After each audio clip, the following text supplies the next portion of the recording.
Hôm nay là ngày 1 tháng 11 năm Ất Tỵ, học đạo Định Quán hướng lễ tại Hương Đạo Phú Tân, Chánh sự Lê Văn Thuần chứng đàn.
đại đạo tam kỳ phổ độ, nhất bá nhất niệm tam giáo quỷ nguyên ngũ chi phục nhất thời duy thiên vận ấp kỳ niên, thập nhất ngoạc sơ nhất nhật ngọ thời.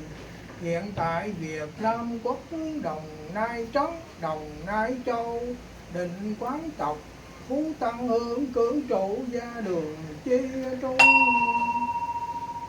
Kim Hữu đệ tử thọ phẩm chánh trị sự Lê Văn Thuần, cộng đồng chư chức sắc hiệp giữ chức việc. Đạo hữu nam nữ đăng quỳ tại thiên bàn thành tâm trình tấu. Huỳnh kim khuyết nội huyền khung cao thượng đế ngọc hoàng đại thiên tôn. Diêu trì kim mẫu vô cực thiên tôn. Tam tông trường giáo Tây phương giáo chủ Thích Ca Mâu Ni Thế Tôn. Thái thượng đạo tổ tam thanh ứng hóa thiên tôn. Thống thánh tiền sư hưng nho thành thế thiên tôn. Tam kỳ phổ độ tam trắng ngoại nghiêm thường cử Nam Hải Quan Âm Như Lai. Lý đại tiên trưởng kim giáo tông đại đạo tam kỳ phổ độ. Hiệp thiên đại đế quan thánh đế quân. Gia tô giáo chủ cứu thế thiên tôn. Thái công tướng phụ quán pháp thiên tôn. Tam châu bát bộ hộ pháp thiên tôn. Thập phương chư Phật vạn trưởng chư tiên liên đài chi hạ. Cung vi kim vì sóc nhật lương thần. Chư thiên phong nghiêm thiết đàn tràng hương đăng hoa trà quá. Thanh trước chi nghi thành tâm hiến lễ. Ngưỡng nguyện thánh từ quảng bố hồng ân. Chư đệ tử minh tâm kiến tánh. Mẫn huệ tinh thần phổ hóa chúng sanh. Thức tỉnh hồi tâm hướng thiện. Vĩnh sùng chánh giáo hiệp chủ nghĩa bác ái công bình. Tùng luật tuyên luân chiêu an bá tánh. Phục hồi thánh đức vạn linh sanh chúng. Lạc nghiệp âu ca ngưỡng niệm thiên ân từ bi gia huệ phước. Phục vọng vô trung từ phụ. Phát hạ thâm ân chuyển họa vi phước.